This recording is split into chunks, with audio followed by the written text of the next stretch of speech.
Warning: the following video contains language, gore, violence, and various other mature themes. If you are squeamish or do not otherwise enjoy content such as this, turn away now. You have been warned. In the last episode of The Cat Lady. You won't need these eyes. No. Face much longer anyway. Oh, fuck, no. Oh, God. Oh, shit. Dude. No one will do it right if you don't do it yourself. Oh, God. And so we continue. Alright, what am I supposed to do? Oh. I just knock it off. Boop. Boop. Boop. No, poor kitty. Good job, kitty. Now what?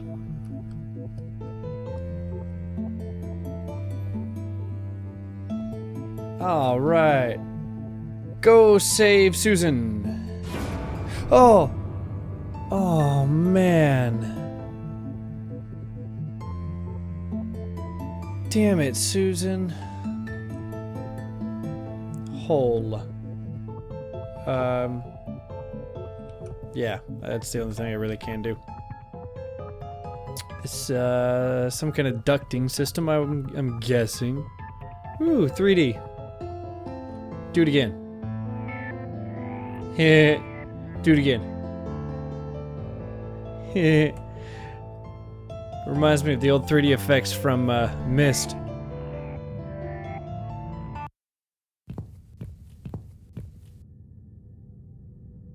Hey there, gorgeous.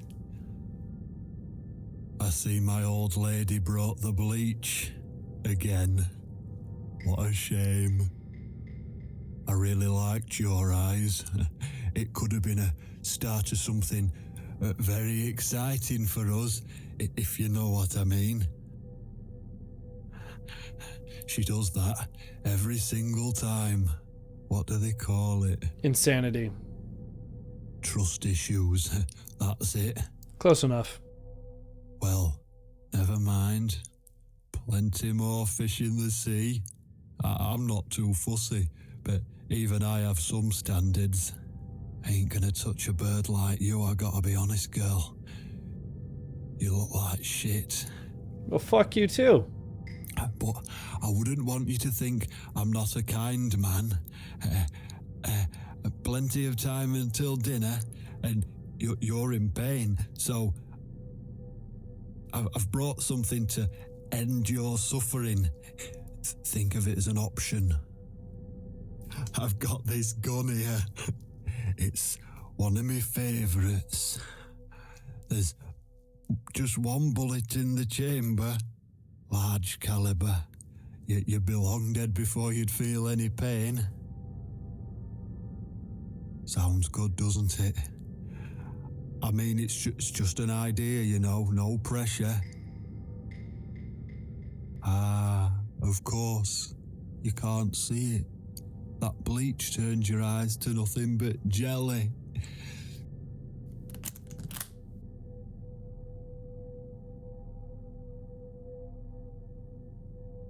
So I'll just leave it for you here.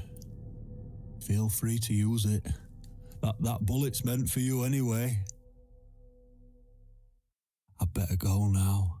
We won't want to get caught red-handed again, would we? You naughty minx.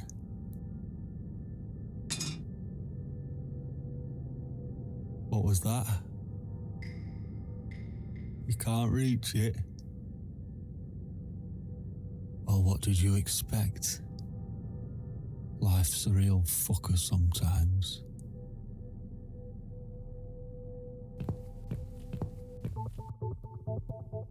I'm gonna punch that dude in the urethra with a porcupine. That's exactly what I'm gonna do.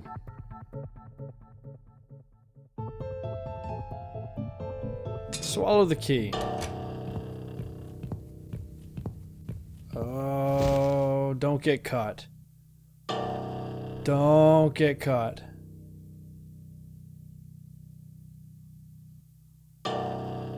Put your head down. Put your head down. I'm gonna back up. There we go. Go, go, go, go, go, go, go. Ooh, that was close.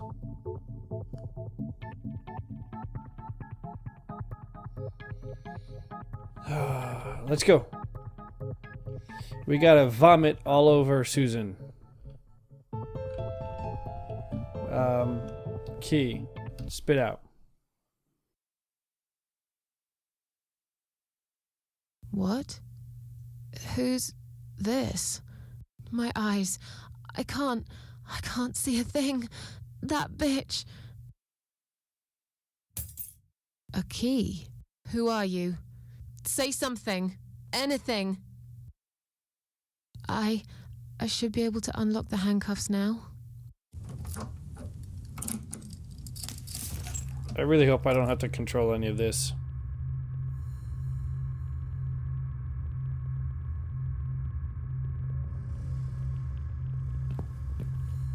Oh, wow. I am controlling this. Gun question mark. The gun. That idiot left his gun. Yes, he did. Take it. No! No, no, no! I dropped it. Where is it? Where the hell is it? Floor. Search. I've got it.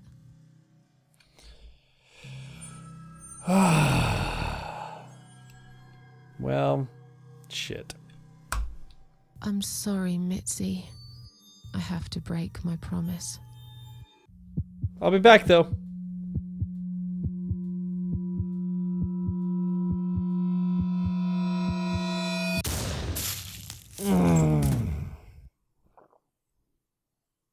That sounded messy.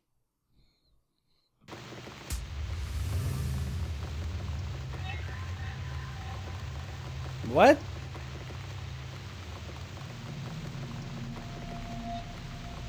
No shit, I'm dead.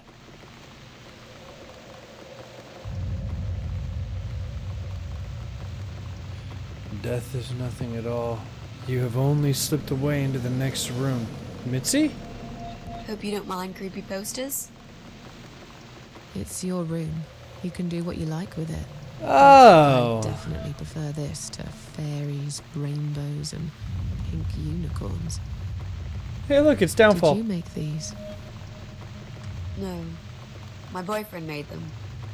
Some of them, anyway. So, Miss Ashworth, I happen to have a bottle of wine in my bag. I was going to leave it to Robert, but I forgot all about it. Robert? The guy with the rats? Oh, yes. Of course. So, shall we have a drink, then? We could get to know each other a bit more. I know, I promise I won't get in the way. And, I mean, you don't have to if you don't feel like it. But since we're going to live together for a little while, it won't hurt if we talk to each other, will it? Yeah. Yeah, that's okay, I guess. Great. I'll bring the wine. Oh, damn. It's one of those bottles with a cork. Have you got a bottle opener, Miss Ashworth? I In do. the kitchen. I'll go get it, shall I? Yes, please. And while you're there, could you get a couple of glasses, too?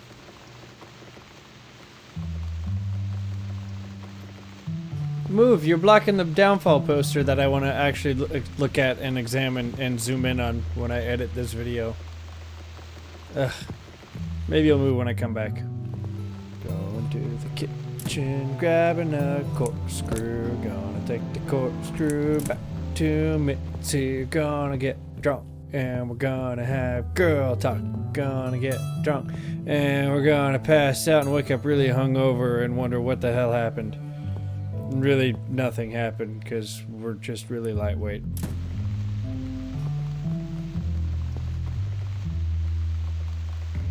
Give. There you go. let's get that bottle opened. Yeah, but we'll need glasses too. See if you can find some. Okay.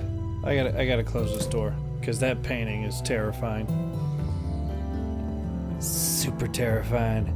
It haunts my dreams. I'm taking the wine glasses.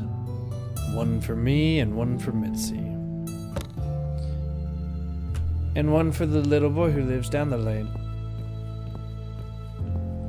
Boop, boop.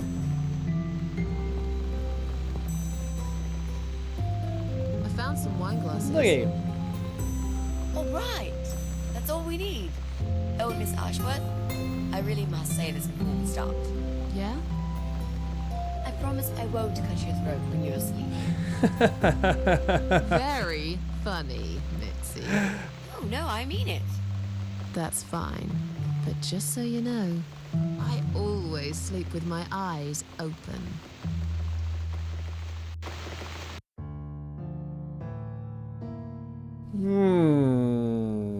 Oh, it's not raining anymore. Let's talk about the big C.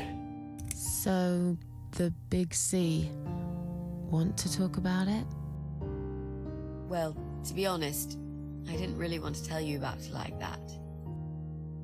I put you in a very difficult position, I know. It's just that I was really desperate to get this room. I hope you can understand. This is the last and most important thing I must do before my time is up. It's fine. You seem alright. It's just...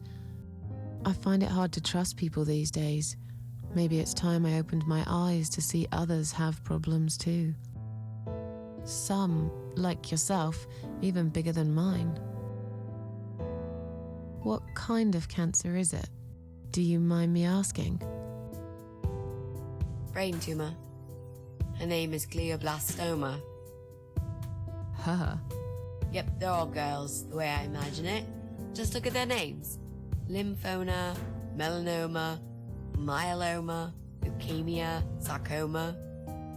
Each of them a fucking goddess of death. Beautiful and ruthless. You might just be right about that, Mitzi. I used to be a nurse. I know a few things about cancer. And I know glioblastoma. She's a real bitch. Yeah, and yet she gets to be the prom queen before night ends, while I disappear down the back exit. How long? He said I had a year. But that was 6 months ago, so... yeah. Not awfully long. Is there anything... They've tried. I'm sorry. Yeah. So am I. Do you want to talk about something else? Yeah, let's talk about this guy. How are you planning to find this guy? I don't know yet. A bit of detective work, perhaps. It shouldn't be that hard, really. There are only 8 apartments here. One is yours. That leaves us with 7. I was hoping that you could give me a hand, actually. You know some of your neighbors, don't you? Not many. I never really cared about them. They changed over the years, too. You probably also figured by now that this is not the sort of place where new neighbors are greeted with a freshly baked cake. You see a new face, you give them a blank stare as you pass them in the hall, and you forget about them a minute later. That bad, eh? Well, there's that bald guy who lives above me in flat 5. He came here recently to shout in my face. He's a nasty piece of work, but I really don't think he's the person you're looking for. What does he do for a living? I think he's a train driver. I can't imagine somehow that my guy would be a train driver. Okay, that's good. Leaves us with just 6. Anyone else you know? I'd have to think. You know, maybe not tonight. Let's just talk about something else, okay? I have plenty of time. There's no need to rush this. Maybe tomorrow we could sit down together and make a plan. I could draw a simple map of the building, and with your help, mark down who lives where. Sounds good to me, Mitzi. Or you could just, I don't know, knock on the doors. I mean, I don't know, whatever. Fuck my logic. Oh, it's not raining anymore. Oh well, I don't mind rain. Sometimes I even like it. But according to weather forecast, there's a nasty fog coming. Now that I'm actually scared of. I got lost in a fog once, when I was just 9 or 10. I remember I sat under a tree crying, thinking some monster would appear right in front of me and drag me away. But now that you're a big girl, you know there are no monsters. Yeah? How do you know?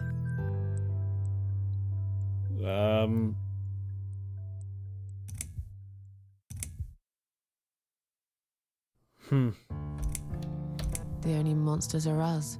Murderers, rapists, arsonists. They're the real beasts. So far from humanity, they're no longer capable of feeling compassion or guilt. They're the ones we should really be afraid of. But whether they're lurking in the woods or fog or the darkness of our cellars, it's all irrelevant. You can't predict what happens. You can't do anything to stop it. There is only one way. You turn into a beast yourself, and like them, you show no mercy. Whoa! Where did that come from, Miss Ashworth? Damn! I just don't like murderers. They're nothing but parasites. That took a decidedly dark turn. You mentioned a boyfriend. Tell me something about him. Yeah, okay. Let's talk about him. His name's Jack. He's dead. Oh. Miss Ashworth, are you sure you want to listen about my miserable life? I don't want to bring you down. These aren't happy stories. And I'm not a happy stories kind of person. I'm sure you've noticed by now. I guess so. Anyway, I suppose I would have had to tell you about Jack sooner or later. After all, he is the main reason I'm here.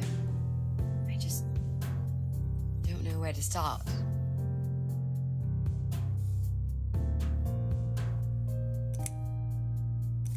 Tell me how you two met.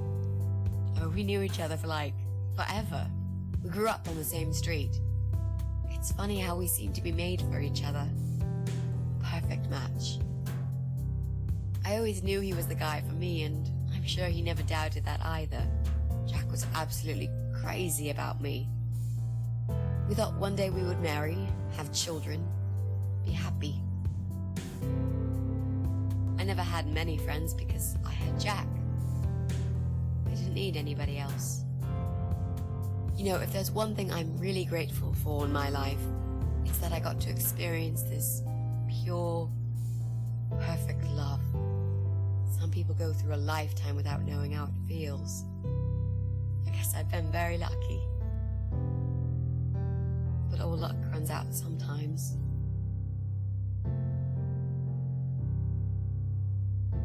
How did he take the news about your cancer? He thought I was joking at first. He laughed. Then he got really angry.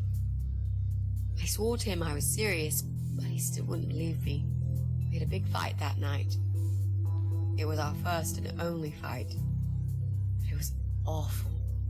He smashed some stuff. His guitar, of all things, was the worst.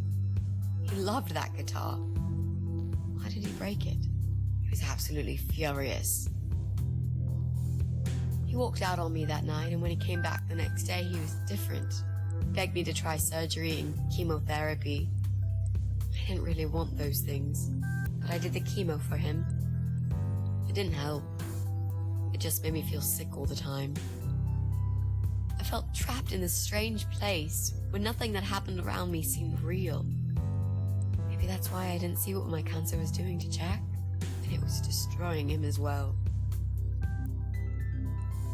He changed. He became obsessed with death. It seemed death was all he ever thought about, even though it was me, not him, who was supposed to die. Jack made those pictures on your wall.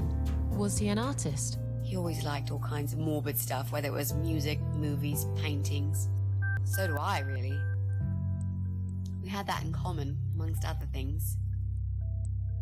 People say it's depressing to listen to sad songs or watch sad films, but I never felt that way. And yet, you are scared of fog? Oh, that's different. I might be scared of fog, but I like spiders. They're beautiful. You Yee. must be out of your mind, Mitzi. No, honestly, there's a certain indescribable beauty in sadness. Just like there's beauty in the grey and ugly winter morning when you look past the obvious and notice what others can't see. You must love my apartment then. It's like Ugly took a vacation here and never went home again. How did he die? How did Jack die?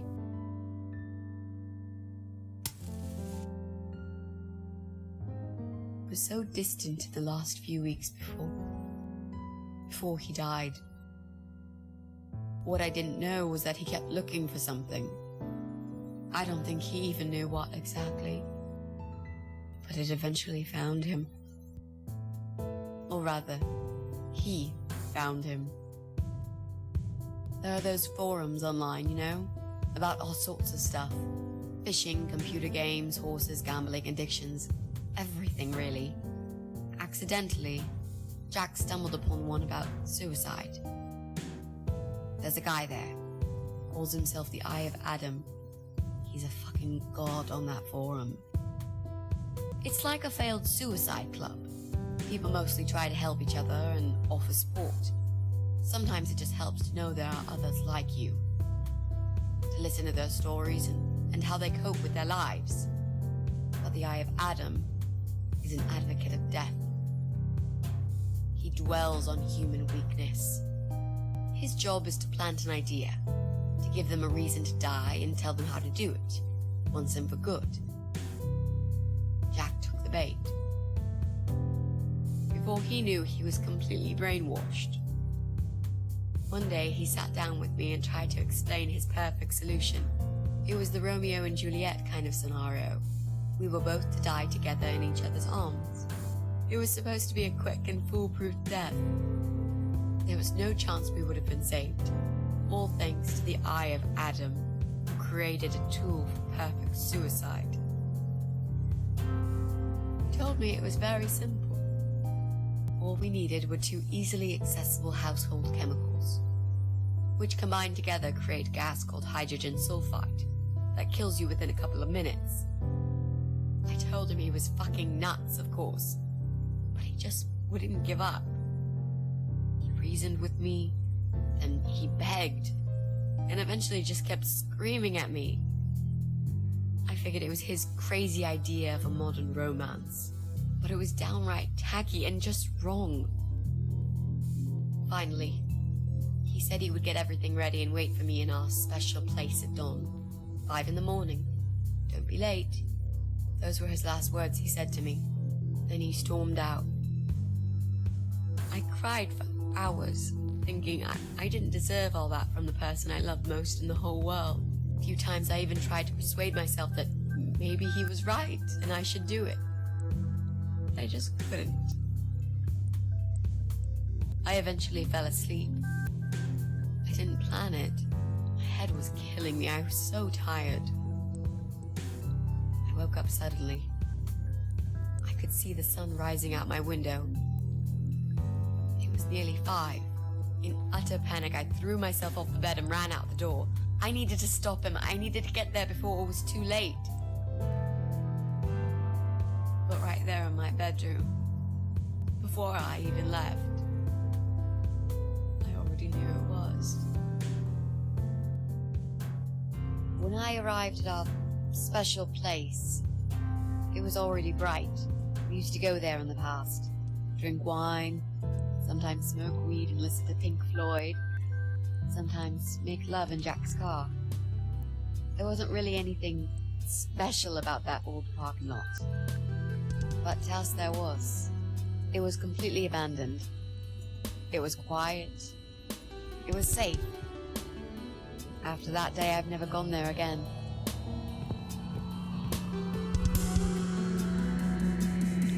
Oh, cool. We get to be Mitzi now. Awesome.